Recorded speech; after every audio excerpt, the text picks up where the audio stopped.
Hi, it's John Flynn, Copley Advertising. Today we're going to talk about one of the best business books of all time, Moneyball.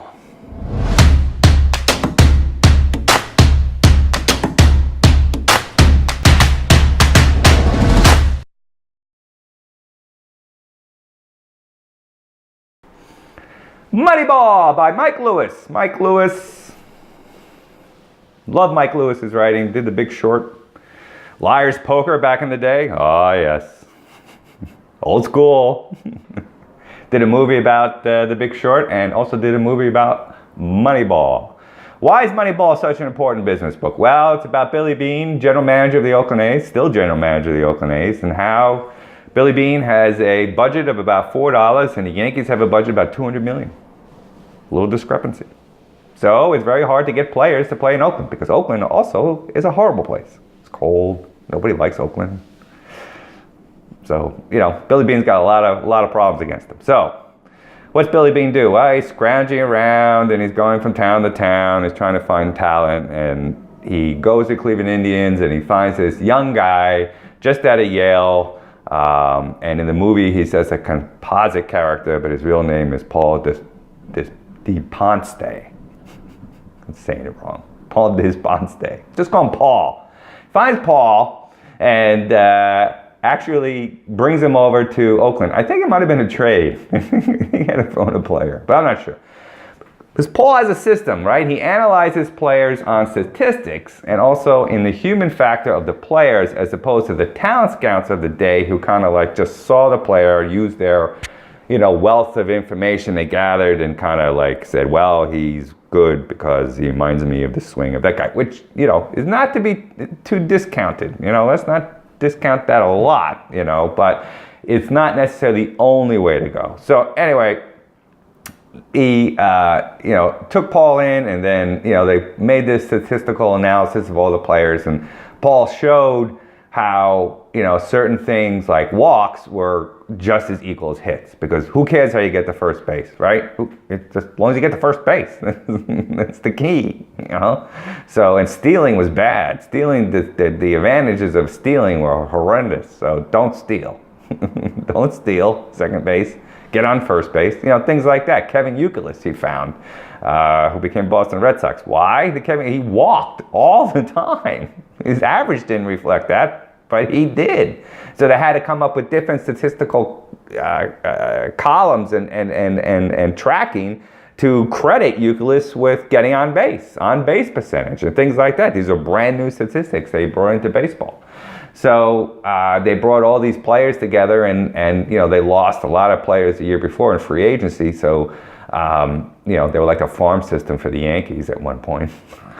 So he brought him in, and he brought these guys in who, you know, statistically look sound, but didn't you know, get picked up because of weird things, like a relief pitcher who was like a, you know, side, you know, brought his arm all the way down to the ground almost, but, you know, it looked weird, so people didn't hire him, but now he signed with the A's. So anyway, he brought the team together, and, you know, they really, you know, first year they really sucked.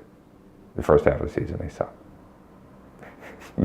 And everybody was on Billy Beane for this experiment. But you know what? They went on a 20-game winning streak. 20 games. And then all of a sudden, everybody was on Billy Beane's bandwagon. And they went to the playoffs and didn't win. No, they didn't win. Didn't make it to the championship game. No World Series for Billy Beane. But an incredible lesson. It changed baseball. Because now you had people looking at a whole different area of baseball that you know, was being not utilized. So, and it was cheap. Instead of spending $100 million on a player on a 7-year contract, which you knew those last 2 years were going to be useless because the player would be too old to be productive. You know, now you can get players for 1 or 2 year deals, take bets on them, make sure they do okay or not for a fraction of the cost. And if they did, then, you know, you gave more money. But if they didn't, you found other players to take their place, because at that level of salary, you had room to negotiate. Micro bets. Don't have to take big bets, okay? This isn't a movie. You take, well, that was a movie, but you don't have to take, you could track the system with micro bets. You could put $5 ad sets in Facebook.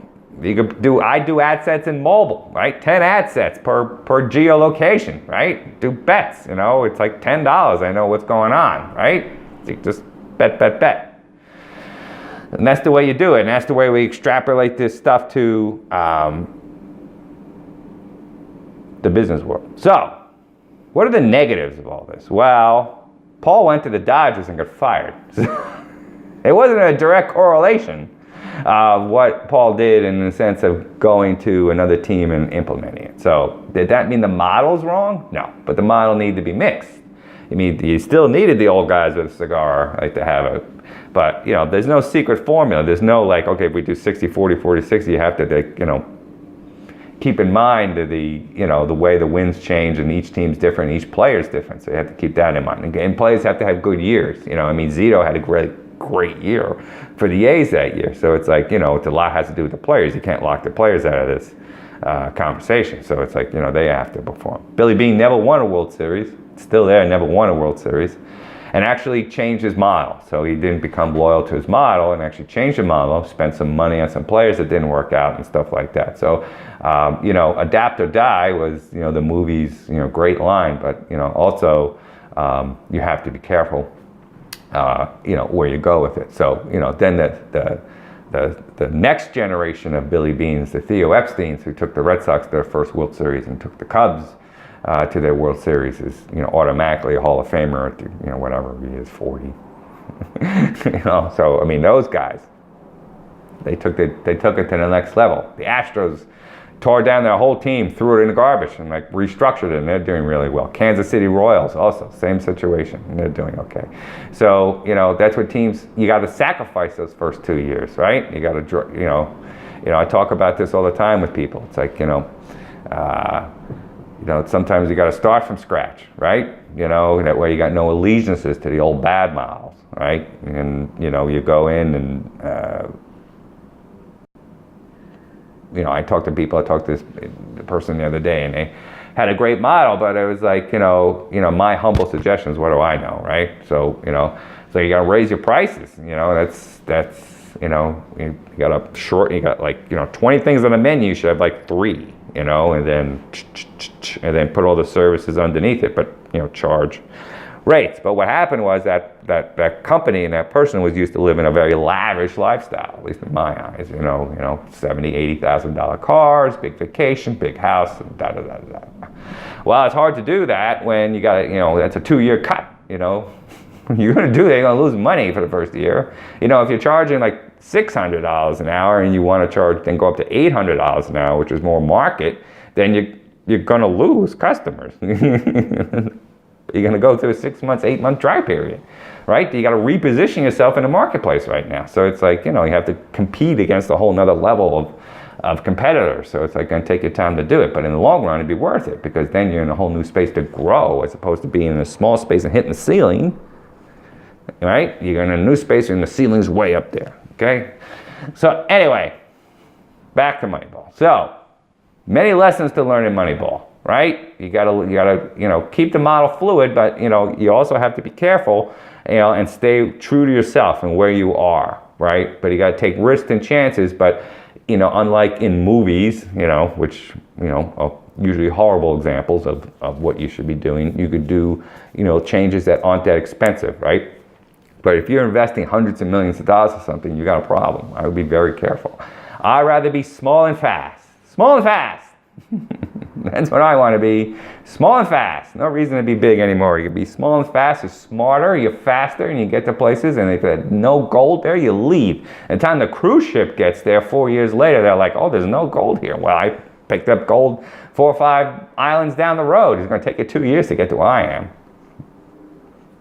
John Flynn, Copley Advertising, give me 1 month.